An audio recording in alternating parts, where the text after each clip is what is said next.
Welcome to the Macros for Life podcast, where we talk all things macros, business, and marriage. We're your hosts, Eve and Randall Guzman. Visit our website at www.gtransformationacademy.com, where you can download our free How to Track Macros guide. This guide has helped over 15,000 people start their macro tracking journey.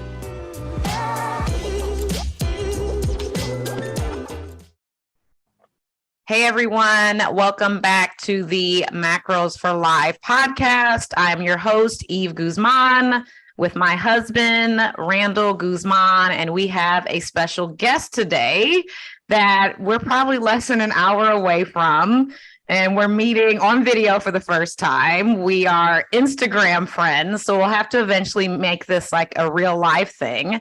But we have nutrition and fitness coach Nicole Ferrier here today. Did I say your last name right? You did. Technically, my last name is Block, but everybody knows me as Ferrier. So Nicole, because it's Nicole Ferrier Fitness. Cool. Well, at least I didn't butcher it. No, it was good. So tell everybody what you do in the online coaching space, who you are, who your ideal clients are, and how long you've had this wonderful online gig. Yeah, so like Eve said, my name is Nicole Ferrier. I'm originally from Ohio, and that's where I grew up, and I got my undergrad in exercise science. I feel like fitness was always something I loved. You can go back on my YouTube channel. I was 14, 15 years old, creating tutorials, and they're really embarrassing to watch some of the full days of eating or exercises that I was doing. But I always just liked being active. However, I have a history of struggling with disordered eating. I feel like I jumped in and I went too deep with fitness, and I went down a negative rabbit hole, which caused me to struggle with anorexia and binge eating. So when I was in college, I knew that I wanted to educate myself more because I felt like education brought power to me. And it really allowed for me to see, okay, how I'm going about my fitness goals is one, not sustainable, one, not normal, and the other thing is it's not healthy in the first place. So I really tried to find what balance looked like for me.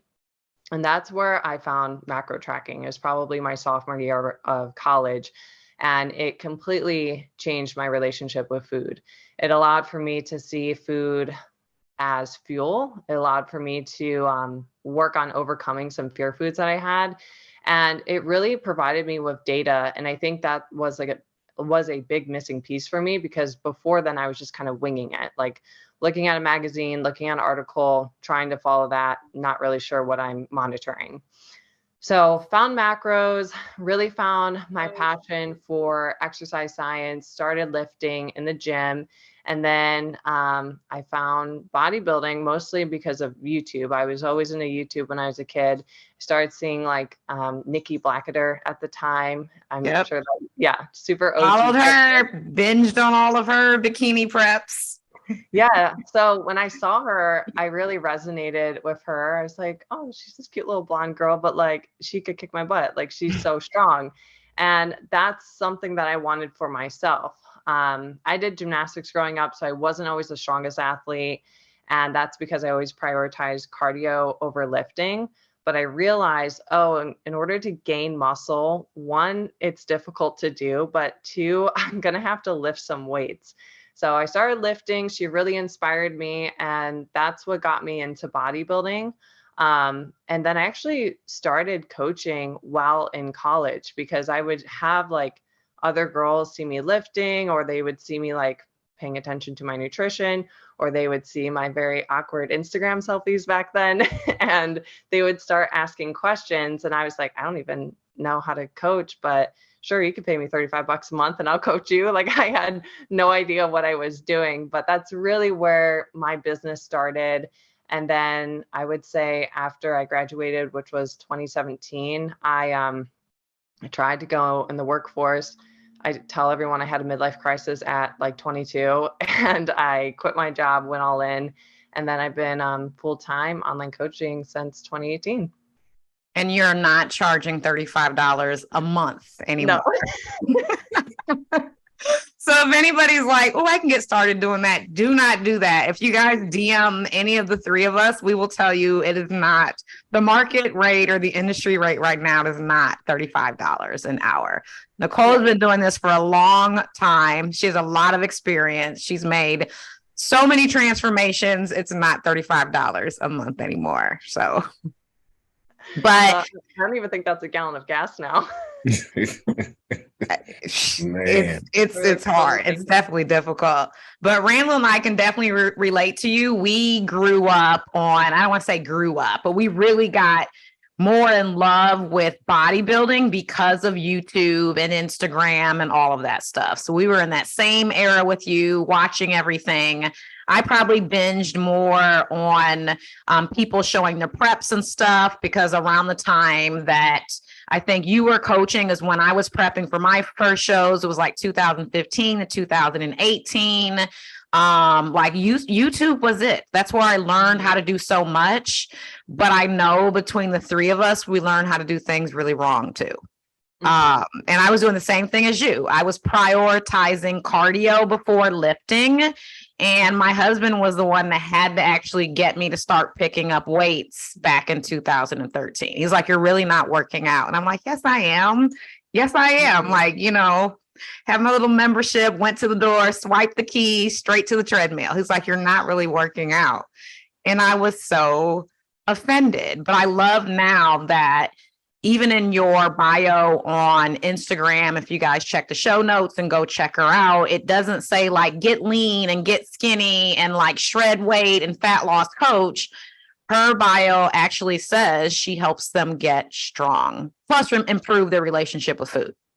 Yeah, I think that was a big thing for me. Like when I originally started coaching people, I actually only wanted to coach competitors, and I wanted it to be that very extreme client, because I really resonated with that person when I first started. But little did I know, like as I was growing and evolving, I realized that wasn't what I was supposed to do. And that really what I learned during my fitness journey was how to find balance. And I know it's like some people hate that word balance, but I think that looks different for everyone. And if someone says like they don't know what balance is, like you should reflect.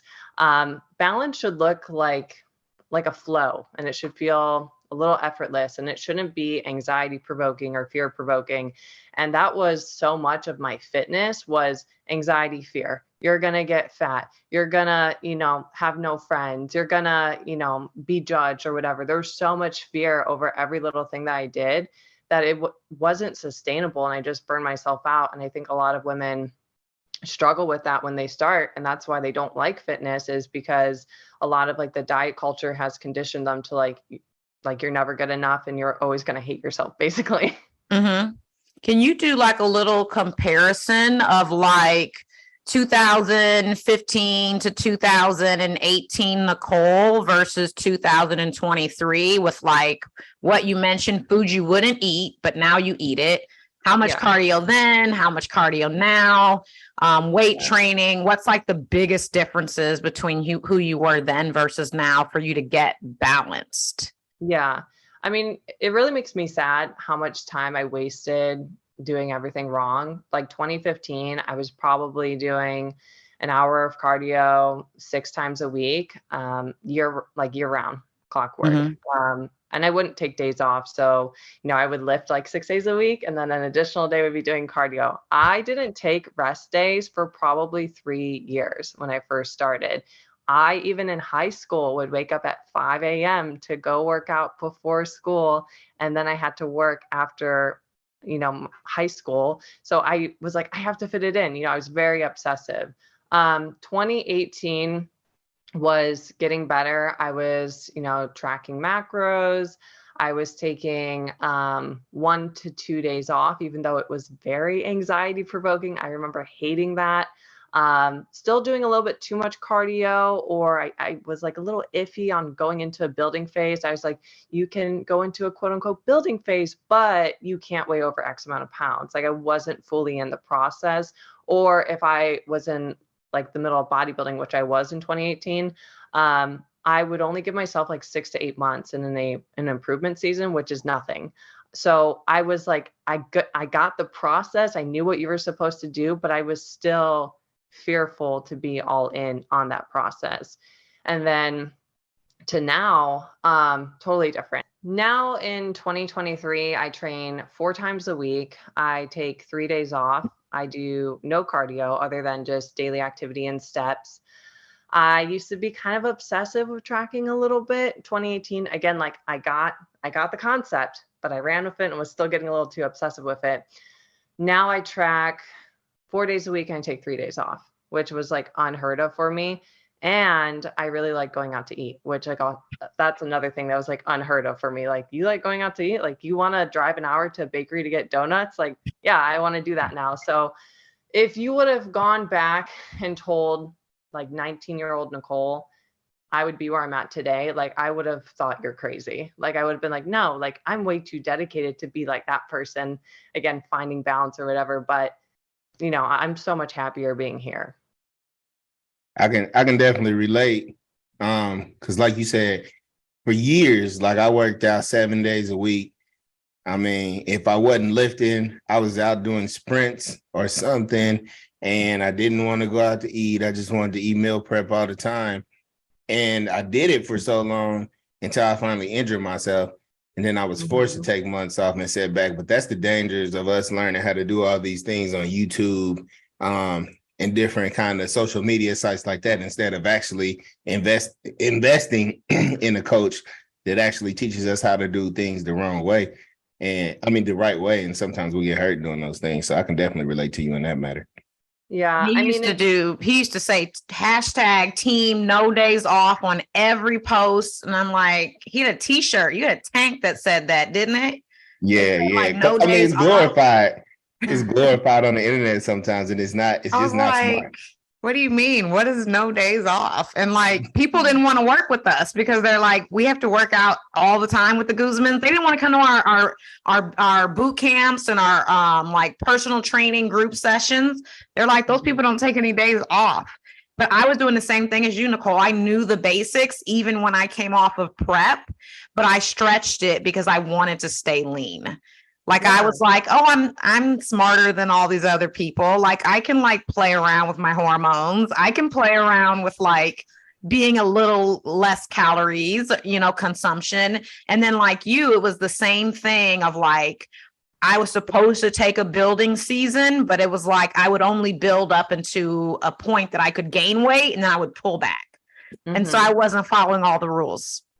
I think we think we're the exception. Like I can do things differently, or I don't need as much time off, or, I can handle it. When in reality, I say this often, you're not the exception, you're the rule. We always want to be the exception. We want to be the genetic freak, but that's probably not us. And Randall, just like you had your wake up call, mine was hormonal dysfunction. Like 2019, I did not recognize my body.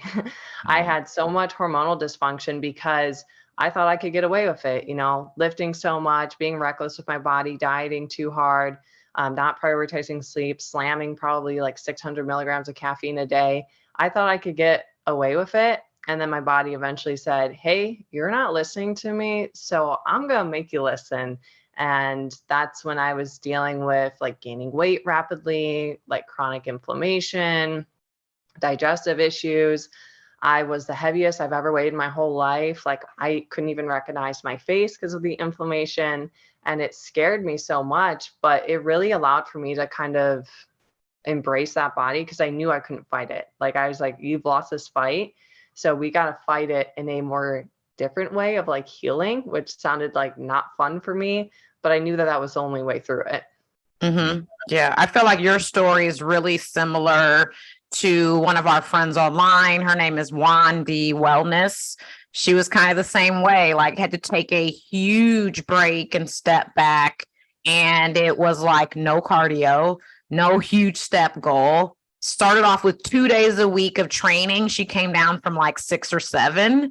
So a lot of us have been there, and we're, certified coaches. There are people out here trying to coach themselves and take matters into their own hands. And then they come to us at like their like weakest and lowest point. And it's hard for them to listen to us as coaches going, okay, we're building you a recovery plan.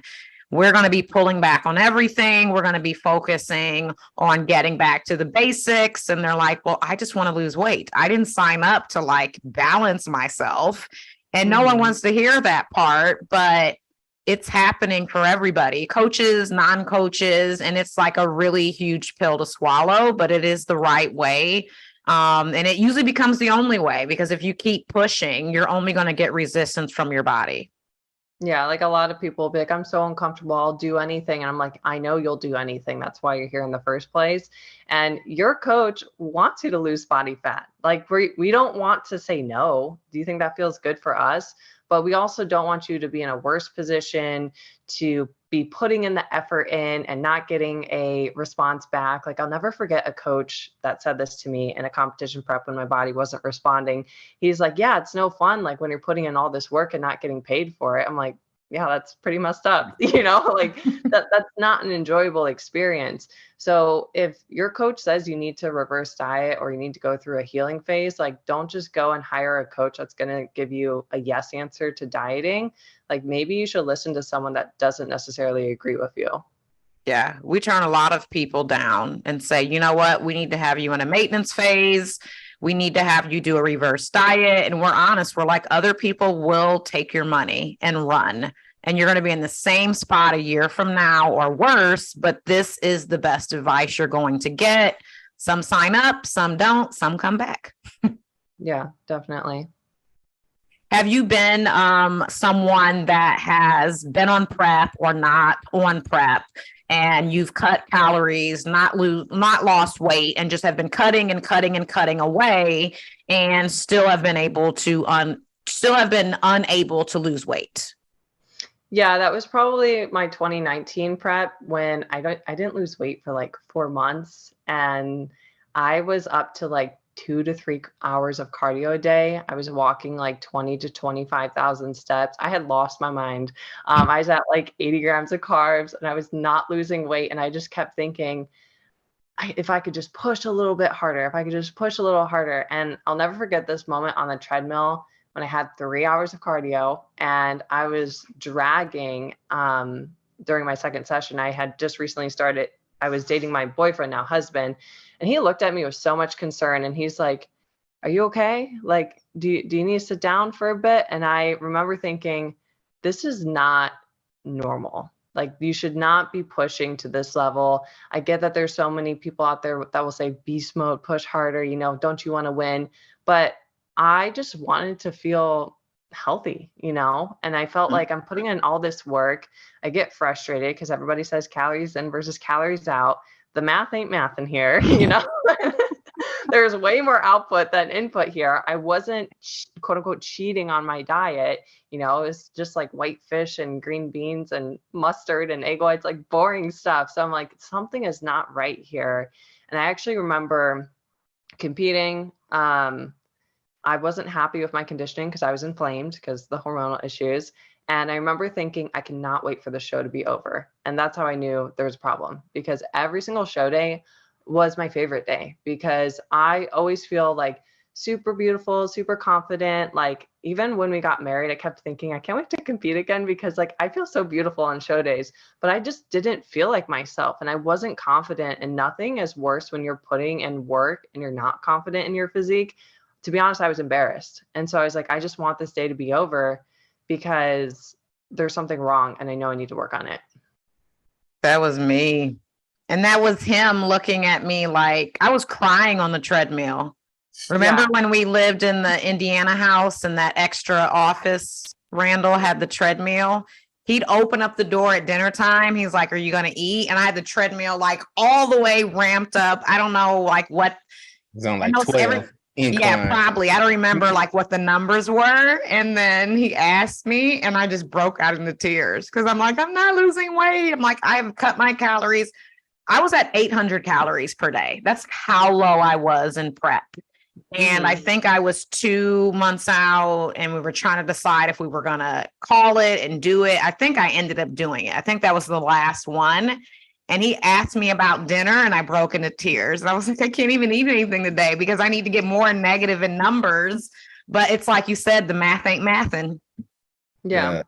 The crazy thing, and I don't know if you remember this, babe, but like it was like 10, 12 years ago when we first got really, maybe 10 years ago when we first got into bodybuilding, really deep. And we went to this party at the Rathskeller, and we like met these former bodybuilders, and they were all like blown up. And I was like, well, what happened? I'm like, because we were looking at the pictures before and this, that, and other. And I'm like, they lost all their discipline. Like, how did their discipline just go out the window? This, that, and the other, yada, yada, yada, yada. And I know this is what other people are thinking when they're looking at them because they don't know any better. Mm-hmm. But then years later, it came to be a reality that we found out, okay, no, these people are still very disciplined. Their hormones are not functioning correctly, or their bodies, their metabolism is all unbalanced because they've been in a deficit for years and years and years. And now they're still eating as healthy as they can, but they're steadily putting on weight, and it's just their body's not working because nobody's there to teach them how to reverse and do these things. And it's sad that people are in those situations. And then everybody else is looking at them like, well, what are they doing? Such and such and such. And they're still really eating. They're on top of their nutrition, but their body's not reacting the way it used to. Yeah. I think that's so hard for competitors or even people in the fitness space who have taken things too far. And then something like that happens and then they feel embarrassed and that they need to hide. Mm-hmm. I will say that my business still grew while I was dealing with hormonal issues because of the content and the education that I had to provide. Was I my most confident in my skin then? No. Did I feel like people were maybe judging me? Yeah, but only I knew the truth in that situation. And it actually allowed for me to expand and learn more about functional health. And that was something that I didn't know too much about until it happened to me. But I feel for a lot of those people. I mean, it's like, especially when you go to the same gym, right? And then people see you gain that weight and then they think, what happened? That's like the worst thing you could say to someone. Yeah. Yeah. And people have this happen when they're not competing. And I've had it happen being a competitor. And then even just in a regular everyday person cut, sometimes you get to that level of leanness. Like you said, you're most pretty, confident, you're all glammed up. For me and a lot of people too, it's like I was that lean and I'm chasing that leanness. And sometimes it's body dysmorphia, sometimes it's not. But like when I was up like 15 pounds over my last show, I thought no one's going to buy for me. My business is going to suck. It actually got way better. But I was chasing in my mind that leanness that I thought was perfect. But I look back at it now and I was like, I was way too skinny. I was so skinny. But I still was comparing myself to, you should be that lean. And it's really hard.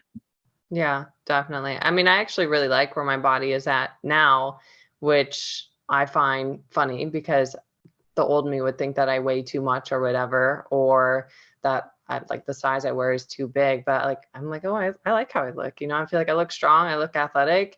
And I think it takes time to kind of grow into your body too. Like body dysmorphia is going to be there for a lot of people, but the more you remove yourself from the extremes, like the easier it can get with time. Mm-hmm. Yeah, definitely. For sure. So now I know you do focus a lot on like people having the education of what nutrition periodization is, especially maintenance, especially reverse dieting up to maintenance. If you were to talk about the clients that you're serving now, what percentage of your clients are actually at maintenance or are working on reversing to maintenance? I would actually say it's about 65-35, probably 65% are in maintenance or reversing.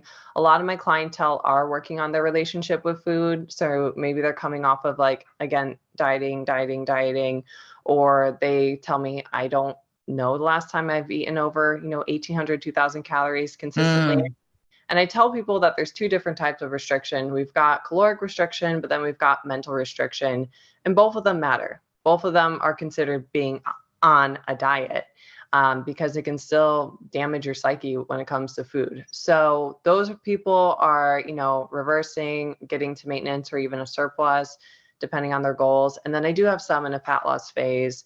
And then I work with mostly lifestyle clients, but I do also prep people as well. That clientele is probably only about like 15%, but I would put that within like the fat loss phase.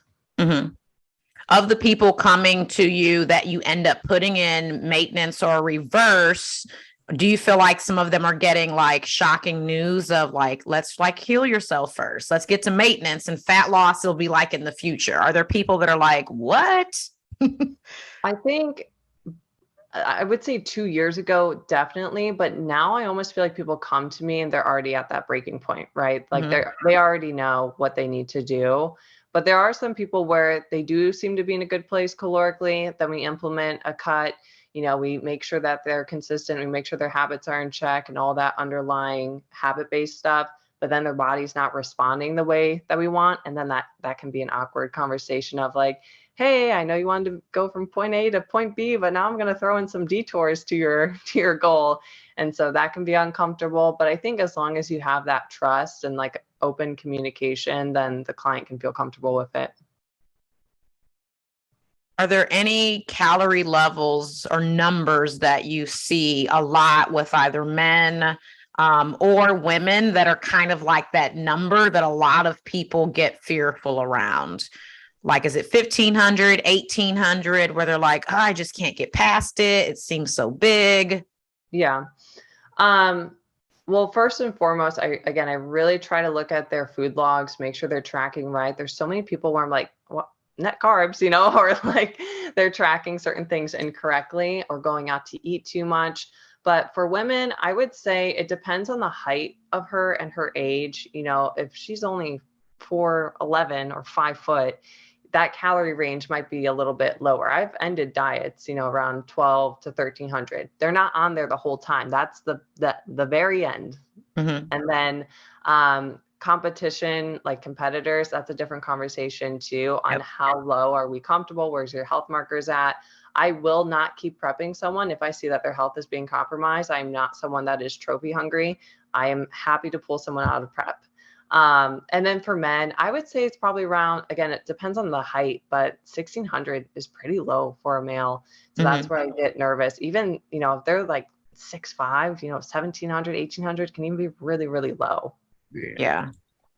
Super low.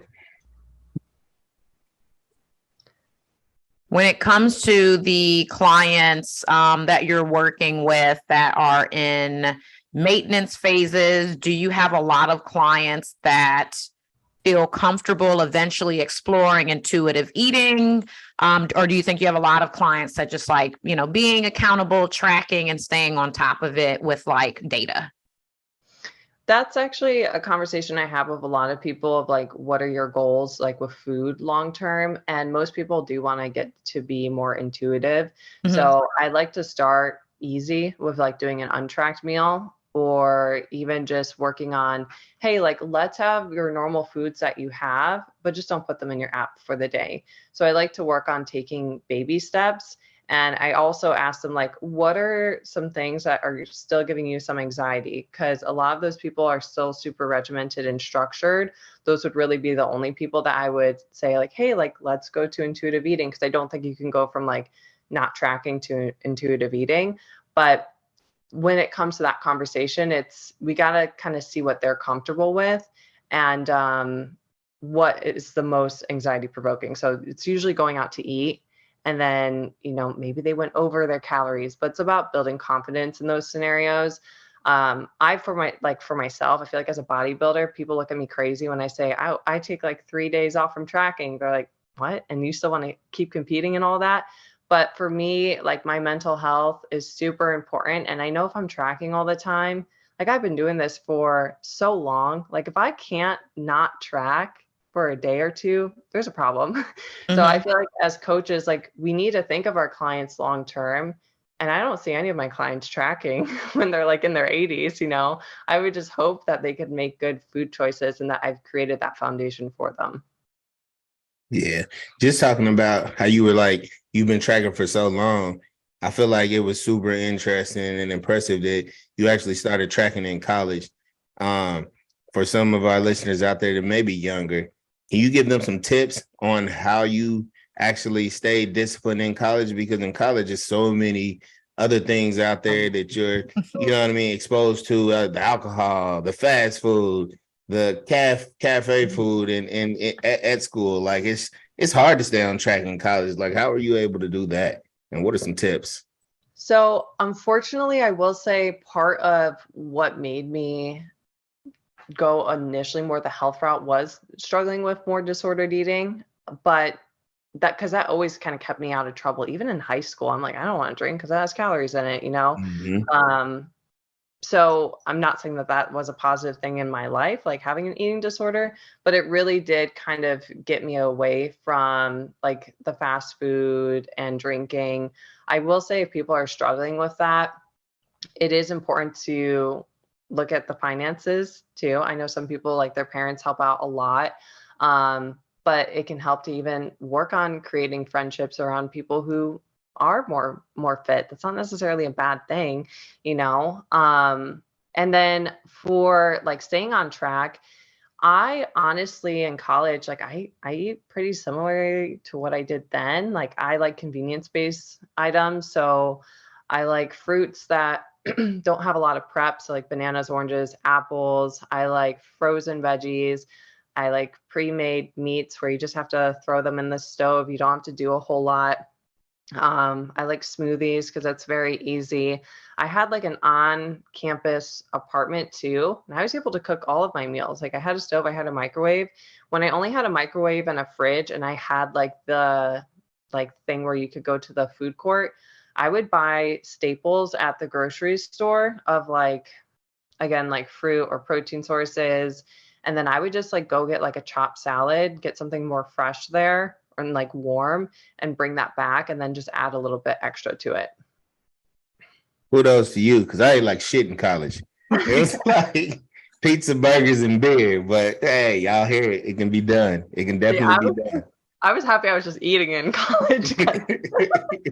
You should share with them what was the day of the week when the hamburgers were really cheap. It was like Tuesday. Man. Yeah, we were broke in college. So McDonald's used to have this thing where they had like 29-cent hamburgers and 39-cent cheeseburgers.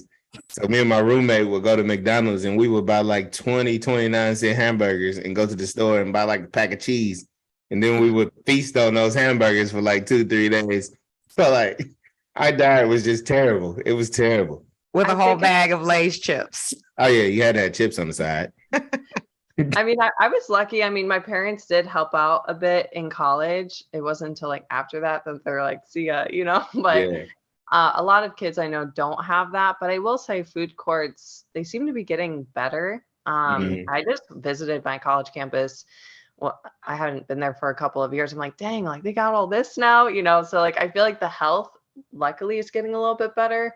But when it comes to creating healthier habits, like as a college student that know, like, let's say they know nothing, I would just start with like trying to add a salad or add some fruit or add a little something colorful or healthier, I guess you could say, to your diet. And then when it comes to alcohol, that's a really hard thing too, because I think there's kind of like the unspoken, a lot of college students are coping with a lot of difficulty. They are financially in a poor position. They are maybe going through a huge life change. They're not by family. They feel socially isolated or socially uncomfortable. So they turn to alcohol. So I think, one, you have to have that conversation with yourself if you're going to put yourself in those environments. I personally did not. I know for me, I never felt safe in party environments, and maybe I watched too much true crime or something, but I was always nervous, you know, and I was like, I just don't feel safe going out. And I worked in college, so that kind of kept me in check because I had like 2 part-time jobs and I worked with children. So I'm like, I can't show up hammered, you know? Yeah. Yeah, for sure. You talked about the financial part too. Like I drank in college and I drank afterwards. And, you know, afterwards, as you get older, like you establish financial, you know what I mean, your financial responsibility, and you start making more money. So of course you start drinking better liquor or beer and you spend more money. But I never, until I stopped, and I stopped, because I don't like drinking calories. I would only preserve drinking calories for alcohol. And I stopped because, it's pointless to be drinking, right? Drinking is really pointless. You're poisoning yourself. But when I stopped, the financial part intrigued me because I'm like, dude, I was spending like a lot of money on alcohol. Like, and my wife's like, oh, you're saving. She never liked the fact that I drink. So she's like, you're saving like $100 a week, this, that, and the other, yada, yada. I'm like, yeah, you're right. So yeah, even financially, it's just better for you. Yeah. You go out to dinner, let's say you both get a drink, that's going to add like, what, $30 to the tab probably? Minimum. At At least. Yeah. least. Yeah. There's been times when the bill has come and I'm like, what? And then it's always the alcohol. So you're going to end up paying in one way or another. But I love how, we get clients, and you probably do too. And they're like, but I tracked my alcohol. Why didn't I lose weight? I'm like, it's like what you said, the math ain't mathin'. The math does not math with alcohol, because like what Randall was saying, it's a poison, it's a toxin. Our body is shifting priorities, and the last thing our body wants to do when we're drinking is lose weight, if that's the goal. And, there's lots of people that are trying to fit in the alcohol in their macros, and they're like, I don't understand why I'm not losing weight. I might as well just drink more. And I'm like, no, that's not the answer. Because they want to, they want to have the alcohol either socially or kind of soothe whatever's going on, but the math does not math. Yeah. I don't think the sober life is for everyone, but I will confidently say that we're going to look back at alcohol in 15, 20 years and look at it just like cigarettes. Mm-hmm. Yeah. I believe it. Yeah. I believe it. I've been on the sober life track a lot. I think I have 5 drinks a year, maybe 6. Something. Yeah. Maybe 8 if, and it's just to like order a cute drink when everybody else does, because I end up giving it to somebody. I get the Instagram photo and it's like, who wants this? I am going on vacation this week, so I will probably have a margarita. So that's kind of like my thing that I like. But very rarely am I like heavily drinking, unless it's like a wedding. Then I might. I get drunk too easy though. Yeah. Hey. So you're telling us to go to a wedding with you to have a good time now? You will see a lot of good dance moves. It's so funny. The last wedding I went to, I'm like, I don't even remember taking half these pictures, Oh my gosh. Well, speaking of tracking, what things do you, like outside of alcohol, what things do you think a lot of people make mistakes with tracking, and sometimes actually don't know how many calories they're consuming just because they're tracking things incorrectly? One big mistake is winging it. So people will just start macros and then they think they can wing it each and every single day, like track as you go. Unless you've been doing it for a while, you're not going to be able to get to the point and be like, oh, well, I'm not in the mood for this, so I'm going to sub it out for something else. Like, I'm sure all of you can easily do that, right? Like, oh, I don't want chicken today. What do I want instead? Or I don't want this whole meal, and you can sub it out easily. It's like playing, what is that, Jenga or whatever? Tetris. Yeah, or Tetris. Yeah. But it's like a game, so you can easily figure it out. But a lot of people wing it, and then they get frustrated, or they get anxious, or they get weird numbers for the rest of the day, and then they don't feel their best. So you have to plan ahead. If you are a beginner with this and you have no awareness around food, which would be someone that doesn't even know what a macro is or have like never tracked before, you need to take time to plan ahead. It seems daunting, but in reality, it only takes about 5 minutes. And then the other mistake would be just not double checking the entry, where they'll like just track the first thing they see. It could be like chicken breast, and it would have like, let's say 20 grams of fat and like carbs in it, and it doesn't make sense, right? The math ain't mathin'. Is that going to be our saying? The math ain't mathin' for that, but then they'll track it. So you got to make sure that you are double checking your labels and what you're tracking, because anybody, especially for MyFitnessPal, anybody can put a food entry in. So someone might save something as like a different number when it's not right. So you just want to double check that. Even the other day I was trying to track birthday cake because I had my birthday over the weekend, and someone plugged it in as 000. I'm like, oh, that's funny, because you calorie free on your birthday. I'm like, yeah, I get where you're going here, but I had to find something else. Yeah. I've got what did we get? We got hit on what Lenny and Larry cookies back in the day when we first started Oh tracking. man. Ah man. I And was that was smashing definitely Lenny and Larry prep time. cookies. Yeah. And it was That's like too good to be double. It true was stuff. actually double the calculation. And it took me months to figure out that it was double. I'm like, shit. And then we stopped buying them Yeah. because it wasn't even worth it to do the half cookie sometimes. They're not the only company though. Like if you see a brand new company where they're like high protein this or that, like I know that there's a brownie company, I'm not going to say the name, but they've been called out several times and their nutritionals are not accurate. There's been like RDs that have put it through processing and shown like, hey, this has like 4 times the calories. There's actually sugar in here, which is also dangerous too, because if someone has like diabetes and they're trying to go for a lower sugar alternative, that's really dangerous. So make sure that you're kind of weary with some of those like new food companies that seem like too good to be true. And you know it, like if you taste something and you're like, wow, that tastes like real butter and real sugar, it probably is. Yeah, for sure. Yeah, we're literally so experienced that we'll like bite something and we're like, no, that tastes like 45 carbs. Like we'll call out a number. They're like, there's no way there's like 17 carbs. That's definitely 45 carbs worth of flavor. But that's because we've tracked so long. So the more that you track, you'll catch those errors and you'll have more accurate numbers. And then it'll build your confidence, especially if you're like wanting to eventually move towards intuitive eating. But I know a lot of people think even when their goal is maintenance or reverse dieting, that tracking doesn't matter. It does ensure that you're still eating enough. And for like your clientele, like them getting stronger and going through a building phase and building, tracking really is essential for the maintenance phase, even though maintenance isn't like the sexy phase. Like no one's like, oh my God, I'm so excited to hire a coach for maintenance. It's actually one of the most important phases, but it's not sexy. Yeah, I mean, I think a lot of people only take their nutrition seriously when they're dieting, and that's the biggest mistake you can make. It's the biggest mistake I made. You know, I only hired coaches for competition prep, and then I would give them like 3 months post show, and then be like, oh, I'm done with this now. Like I'm gonna do my own thing. And I look back and I think, wow, like you would have been so much more advanced if you would have just been all in, you know, like now I work with a coach year round.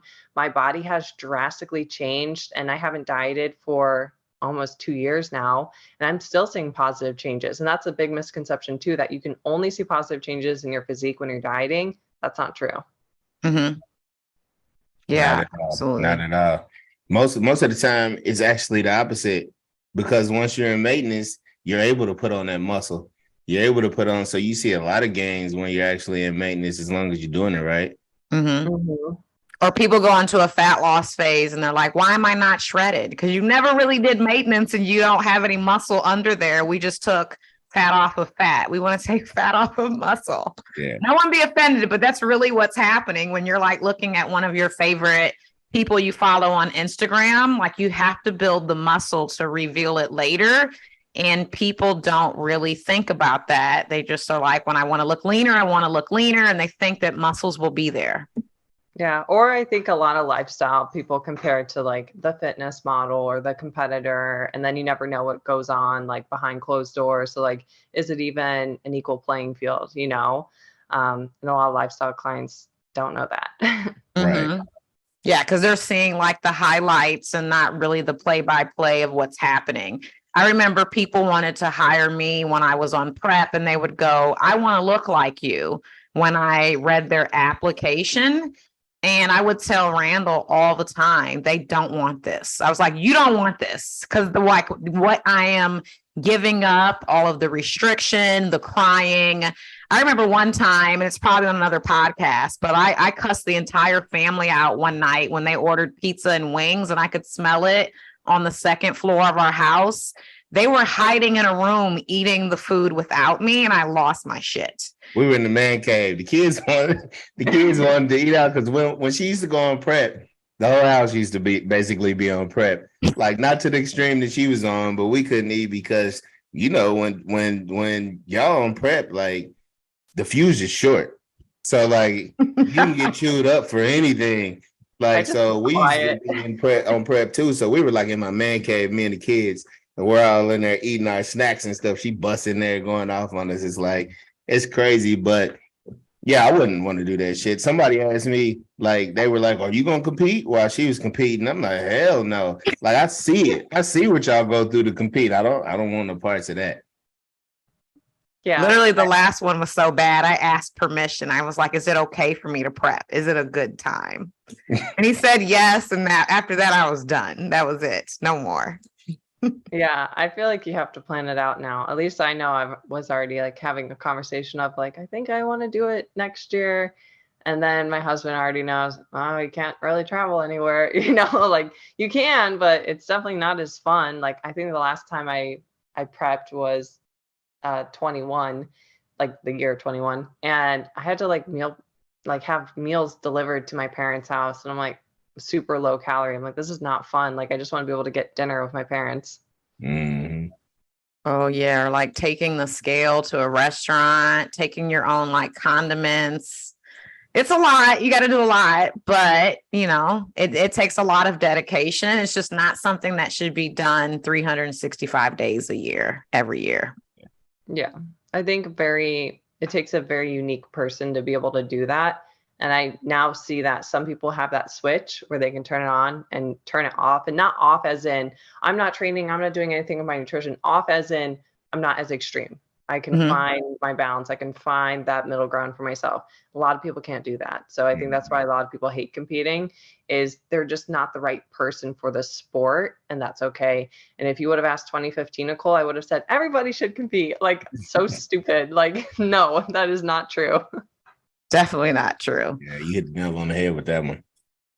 So before we close out today, if there was someone that's like new to nutrition and fitness and is just wanting to look a little bit better, feel a little bit better, what would be a few things you would tell them to get started on that would be kind of practical, but still, get them some results going in one direction? So I would start with just tracking your current intake, even if it's just 5 times a week.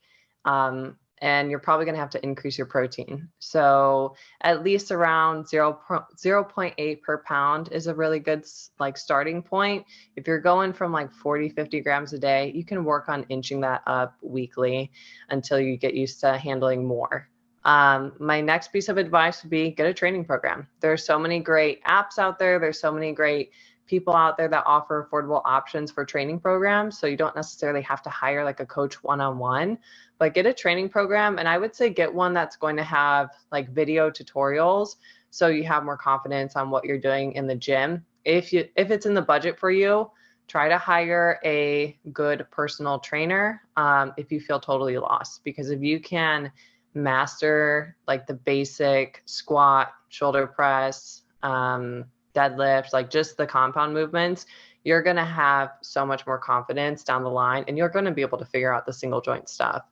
The other thing I would say is just work on collecting more than just scale weight. So just start taking progress pictures, even if it's every 2 to 3 weeks. Take progress pictures. I am so happy I took them when I first started, because I love comparing to little baby version of Nicole. A lot of people feel uncomfortable with pictures, but that's really where you're going to see change. And then collect biofeedback, because if you are only looking at the scale, you're going to get discouraged, you're going to quit, and you're going to wind up being in a probably unhealthier spot. I like that. Those are great tips. So where can everybody find you? Make sure you mention your podcast, because it's really good. Yeah. So my podcast is called Beyond the Bikini. I think it's on Spotify, iTunes, and iHeartRadio. You can find me on Instagram at Nicole Ferrier Fitness. I have a TikTok as well, so you can find me there. So those are the main places. I hang out the most on Instagram, and then the podcast is posted weekly. Cool. Well, it was so great having you today. I'm glad you got to meet Randall. And it's our birthday month this month. It won't be when you guys hear this. May babies are the best babies ever. It's our birthday month all month. And I can't wait to meet you in real life. So I'm going to have to drive up north. Yeah, thank you again. I appreciate you guys. Appreciate you coming on, spending time with us today. And you guys out there listening, we always appreciate you too. Make sure you download, subscribe, and share. And we'll holler at you guys next week. See ya. Thanks for listening to our podcast today.